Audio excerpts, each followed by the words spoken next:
La volonté, c'est d'agir sur plusieurs leviers, puisque pour être efficace, il faut en activer plusieurs en même temps. Le premier, c'est celui de l'assurance autonomie. Incontestablement, on doit aider les personnes à pouvoir rester plus longtemps chez elles, dans de bonne qualité, mais aussi avec des aides qui soient financièrement accessibles. C'est l'ambition de cette cotisation qui va voir le jour au 1er janvier 2017. Deuxième enjeu important, c'est une meilleure aide pour les aidants proches.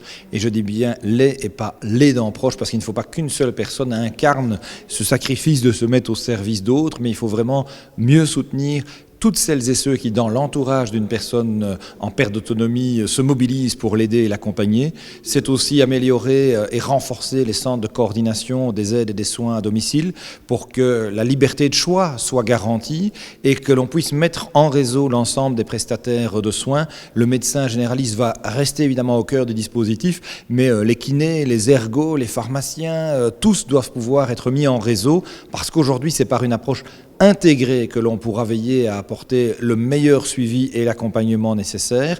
Et puis, dernier élément, rebattre les cartes du régime des maisons de repos. Nous avons une législation qui a 20 ans, qui n'est plus du tout adaptée pour pouvoir répondre aux défis du vieillissement de la population.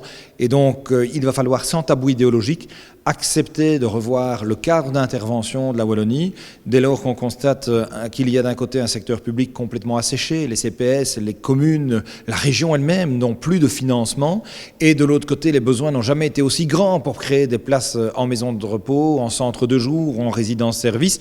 Nous avons un secteur associatif, je pense aux mutuelles, ou un secteur privé qui, eux, ont des moyens, mais qui sont bloqués par le carcan de la législation actuelle, et donc il va falloir être audacieux, créatif. L'enjeu n'est pas de savoir quelle est l'odeur de l'argent qui est financé, de quel secteur cet argent provient.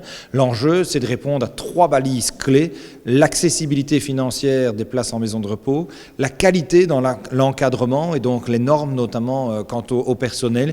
Et troisième enjeu, après l'accessibilité et la qualité, c'est aussi la mixité sociale, la mixité dans la lourdeur des cas qui sont pris en charge. Ça, ce sont des éléments qui doivent guider notre action.